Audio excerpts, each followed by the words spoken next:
Hello, I'm Jana and this is my best friend Edel. Hello. Today's topic is the language that we use, the words that we use while communicating to other people as well as communicating to ourselves. And using adjectives that we think applies to us because we're describing ourselves from our own perspective without really knowing what others think about you. Not that it should matter in the sense, you remember we were talking about how the labels that we're given Yes. is supposed to be from the perspective of the defining person Yes. and not Yes. that you're defined. So I meant it from that Okay, perspective. okay. So I know that you mentioned a while ago that you don't really have a self-talk as such. So I Very don't. blank. So I don't know how much this would make sense if you were talking about it from your own perspective. But if you were to talk about it with another person, if you had to describe yourself, you wouldn't really have the words to say. Yeah, much, like right? you see these Instagram accounts and these profiles that pop up when they have like, I'm this and I'm that, and they have all these adjectives to describe themselves, and I'm sitting there going, who are you? And I just go, doctor. And then I go blank.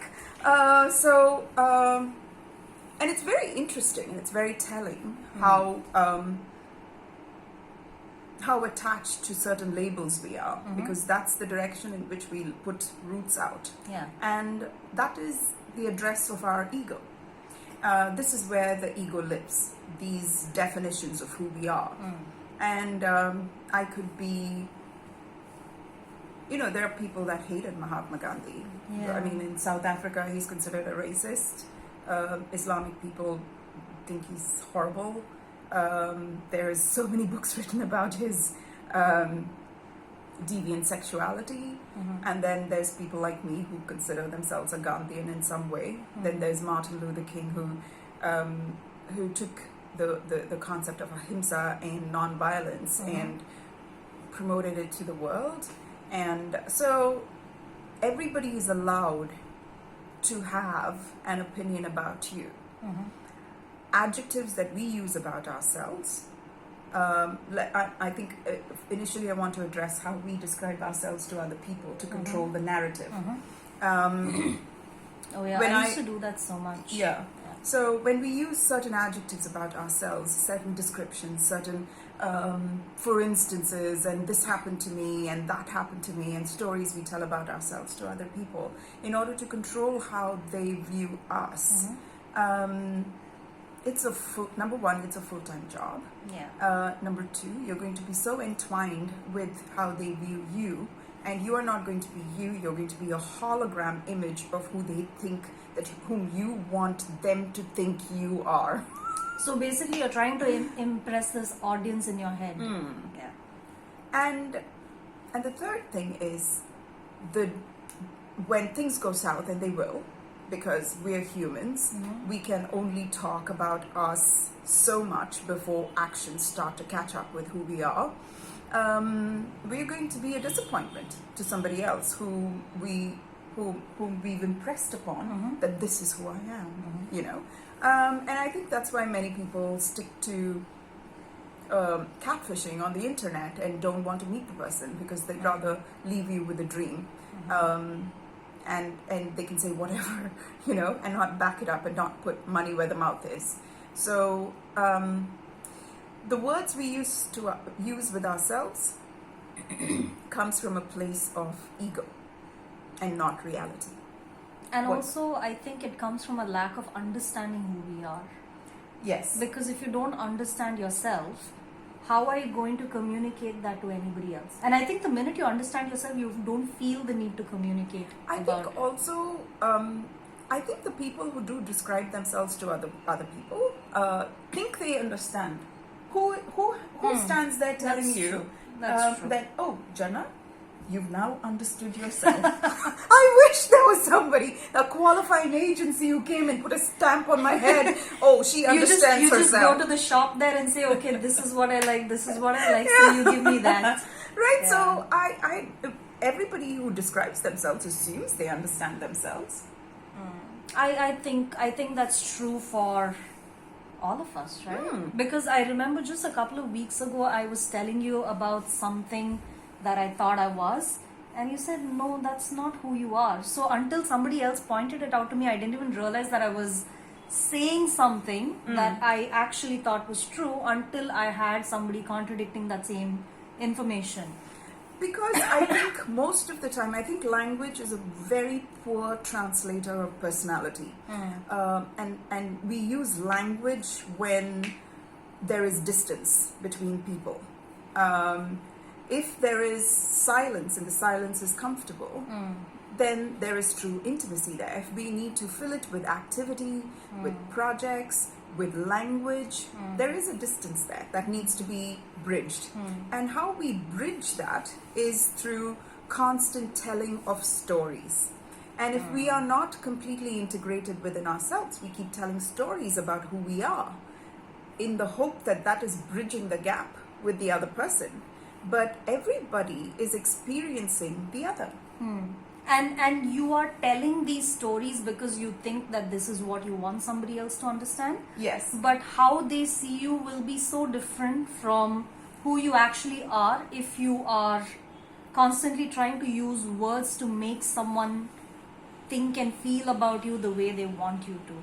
And the truth of the matter is everybody is entitled to their opinions. And I don't have the right for anybody to make anybody like me or dislike me. It's up to whoever, you know. And we should ask ourselves, the main question we should ask ourselves is, why do I feel this need to tell stories about me? It's one thing to say, oh, this happened at work. I was, oh, this is so crappy. I just need a cup of coffee. Oh, I want to die. You know, that's fine. But constantly saying, this person said this, and therefore I became like this, and because I am like this, and there is nobody to contradict it. Yeah.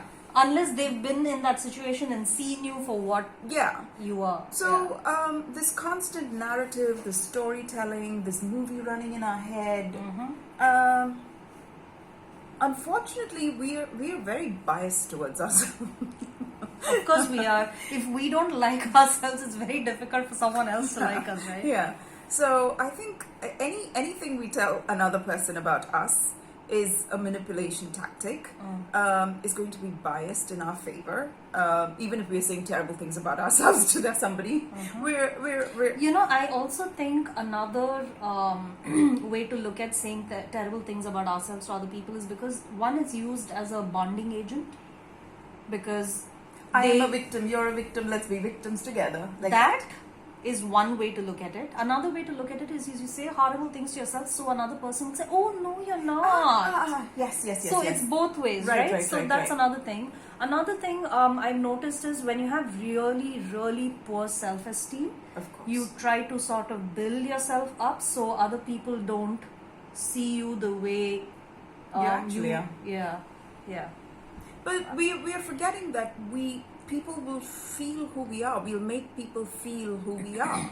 And it doesn't matter. It could be through words. And the words may not even be an exact match to our ego. We could be saying, oh, I am this awesome person. But what they'll be feeling from us is like, oh, you're a crappy individual. You know, ultimately people will feel us. Yeah. Never mind the words. The words can either match or not match. But people are going to... I think the intention and the energy behind what you're saying will make a lot of difference. Yes. And this is incredible that, you know, Sadhguru, like the Bible says, Jesus is the Word made flesh. And that is a very powerful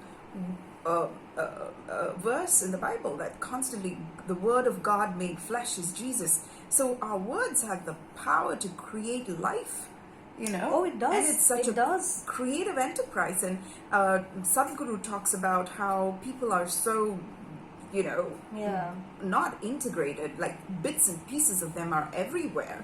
So technically you could be telling us some version of who you are, and I could be telling some version of who I am, but is it the integrated whole part of who we are? No, I don't think so.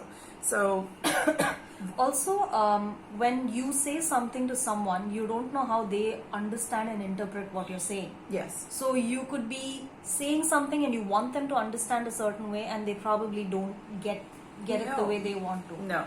Yeah. And if our happiness is dependent and our sense of who we are is dependent on somebody agreeing with who we are, the story we narrated, that is a sad life. That's a terrifyingly sad life. Just no, don't do that. Yeah. And I think we're saying it because we've been there. Yes. There is a book in the Bible called the Ecclesiastes, and I think it's from there, this particular verse. It says, if two people agree on something on earth, it will be done for them in heaven. It could have been, or the letter of Paul to Timothy, I think. I don't know. Anyway, it's from the Bible, this particular verse. And that was what I was telling Jarna, because she was describing, I've even forgotten what she said. But you said something, and I'm like, I don't agree with that, and you shouldn't want anybody to agree with that, because if you agreed with something like that, the universe doesn't have a sense of, the universe doesn't have a sense of right or wrong. The universe just responds to us with done.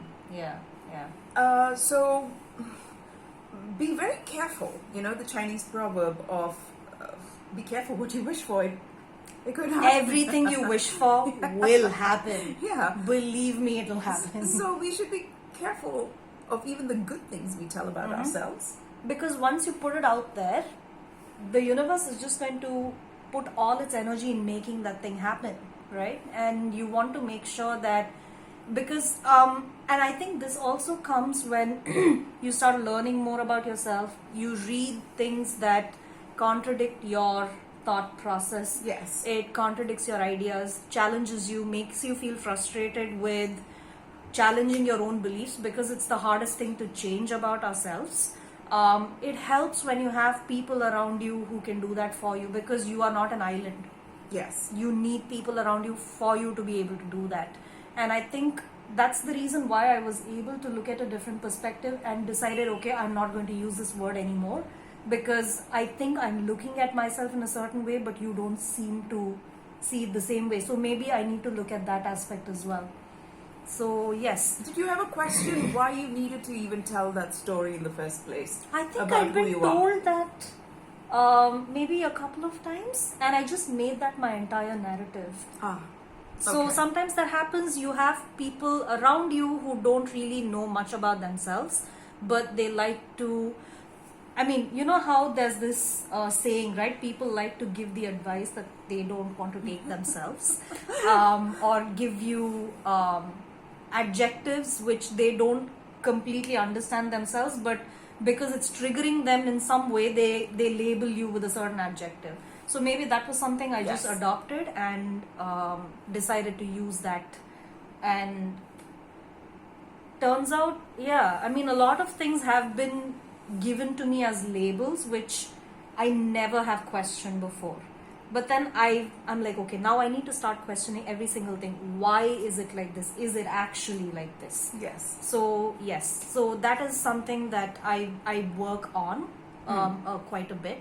But I suppose nowadays I've noticed that most of the times, even before I start saying something, if I feel the need to say it out loud, I mean, of course you have a thought, right? Whatever your thought is, you tend to attract stuff similarly. But when you put it out in a word, it's even more powerful, right? So even before I say something, I start doing a lot of questioning in my mind, and then see if I want to come to that conclusion without my belief having been challenged, or talk to people who can challenge me and give me a different point of view. So I try doing that with my words. Most of the times I just think silence is golden. Just like, don't say anything until you really know what the truth is. Again, truth is a very subjective thing, right? There is the truth, Yeah. and then there is versions of the truth, which is popularized by the celebrity term, I'm going to tell you my truth. My authentic self. Yes. So, you know, I And remember... they've got all this contoured face and all these filters. My authentic self. See, there's nothing wrong with that, provided There's everything wrong with that. like, at least admit it instead of saying I don't do Botox. I mean, you can say you do Botox and that's why I look so great, and don't go around telling people I don't do Botox, I just use olive oil on my face and that's why I have this beautiful face. Like, come on, man. And there's nothing wrong with doing stuff to yourself. I'm not saying there's anything wrong with that. Just admit it. You know, nobody's going to hold you responsible or say that you've been doing things that are not okay. Yeah. I mean, again, you'll have people agreeing and disagreeing on that. Yes. So I do believe there is one unassailable, unquestionable truth. And then there are versions of the truth, which there should be. There are 8 billion people in this world. There should be 8 billion versions of the truth, you know, which is legitimate. I can only think as per the glasses I wear. They might be rose tinted, blue tinted, green tinted. What does it matter? It is just who I am. The question we need to ask ourselves is, why do I feel the need to use language to express me? Why am I so terrified of any person interpreting me in their own way? Why do I feel the need to control the narrative? Those are important questions to ask. And the last question is, which you put very succinctly, is this label actually mine? Like, none of us stand at the corner of the road and flag down a flu virus and say, infect me, right? And that was too specific. Standing at the end of the road and flagging a virus. Saying infect. That was very specific. I don't know where that came from. Maybe we shouldn't laugh so heartily at it at a time of the pandemic, Janna. Technically, it's a flu virus. I'm so sorry. Well, I can laugh at it because I'm in the front line. I don't know. I'm not making much sense. So You're saying words, Edel. No. I was going to make a point. Okay, the point is none of us do that. And yet we are okay to being infected, because what else can you liken it to? Somebody called me a bitch, okay? And suddenly I'm just going to make that derogatory term mine. And I'm going to go around strutting my stuff and saying, I'm a boss bitch. Yeah, really? Really? Yeah. You see yourself as a bitch? A boss bitch? What does it matter? There may be people who are, like, genuinely, like Lily Singh probably thinks she is the boss bitch. Good for you. Just because those words are yours, I'm not going to voluntarily infect myself with those words, because it is an infection. It is something that takes over who we are. And we should be very, very careful. And sometimes we try to live a life to prove that point. Yes. Oh, yes. Yes, we do.